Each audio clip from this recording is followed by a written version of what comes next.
हज़रत जुनैद बगदादी रहमतुल्लाह ताला अलैह, आप जिस बस्ती में थे ना, उस बस्ती में एक फाहिशा औरत आ गई। उस औरत ने आते ही अपने घर के ऊपर झंडा लगा दिया, चल निकला। लोग परेशान हुए। लोगों ने हज़रत जुनैद बगदादी से जाकर कहा कि हुजूर ये मसला है, हम तो तंग आ गए। इतना अमन था, अच्छा माहौल था। बाबा जी ने ना मुसल्ला उठाया, लोटा उठाया तो जाकर उसके दरवाजे के आगे बैठ गए। वो देखता बाबा जी बैठे हैं, वो वापस लौट जाता। सारा दिन गुजर गया, रात आने लगी। उसने अपने चेलों को कहा, जाओ देखो क्या मुसीबत पड़ गई आज, कोई कस्टमर नहीं आया।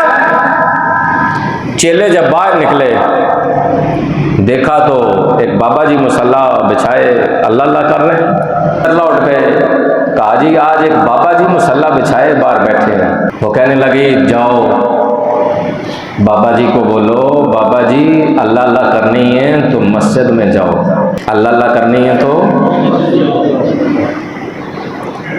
आज भी अलमिया मुसलमानों का यही है, बदकिस्मती ये है। हमने आज भी अल्लाह को सिर्फ मस्जिद की हुदूद के अंदर कैद कर दिया।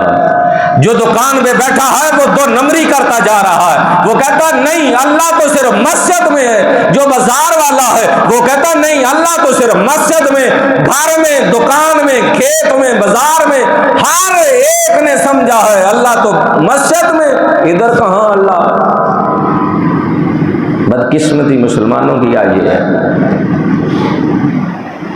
उसने कहा बाबा जी को बोलो कि अल्लाह ढूंढना है तो मस्जिद में जाओ, मेरा रास्ता खाली करो।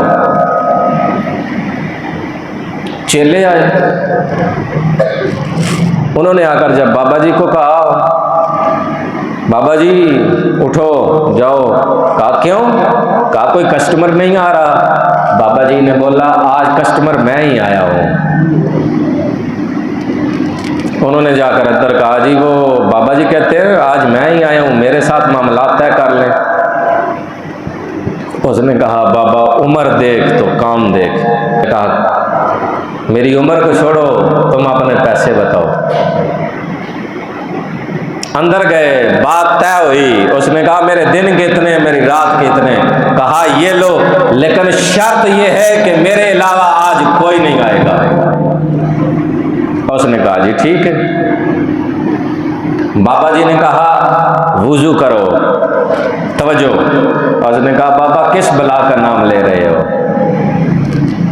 वुजू क्या होता है? कहा तुझे नहीं पता? कहा मैंने सारी जिंदगी आंख खोली जवानी तक गुनाह में गुजारी है, मुझे क्या खबर है कि वुजू क्या होता है। अगर घर में माएँ वुजू न करें तो बच्चियां नहीं करती,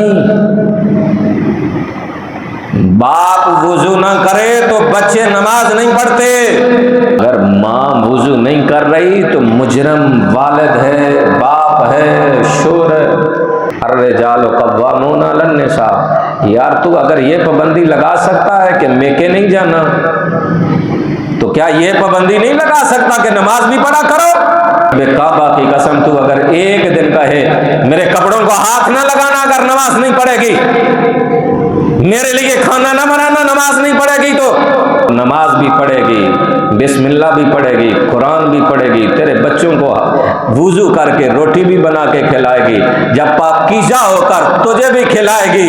तुझे फिर वलायत कहीं और ढूंढने की जरूरत नहीं, अल्लाह तेरे अंदर वलियों की क्वालिटी पैदा कर देगा। माहौल पाकीज़ा बनाना तो तेरा काम है। जुनैद बगदादी ने कहा नहीं आता। उसने कहा जी नहीं आता। कहा इधर देखो, जैसे मैं करता जाता हूं ऐसे तू करती जा। वुजू करवाया, कहा मुसल्ला। उसने कहा बाबा मैंने झंडा लगाया हुआ है तो मुसल्ले का पूछता, मुझसे वो बातें पूछ जो मुझे पता है, वो ना पूछ। बाबा जी ने अपना मुसल्ला बिछाया, रुमाल, चादर, पगड़ी जो भी थी उतारा, नीचे बिछाया। कहा बेटा मेरे पीछे खड़ी हो जा, जैसे मैं करता जाता हूं ऐसे तू करती जा। उलमा ने लिखा क़याम किया, रकू किया, सजदे में गए। तो जुनैद बगदादी ने कहा, मौला मेरा काम इतना ही था, इसे सजदे में लाना, मैं सजदे में ला चुका हूं, अब इसकी तकदीर बदलना तेरा काम है। इधर सजदे में गई तो फहाशा थी, जब सजदे से सर उठाया रब ने उसे वलिया बना डाला है।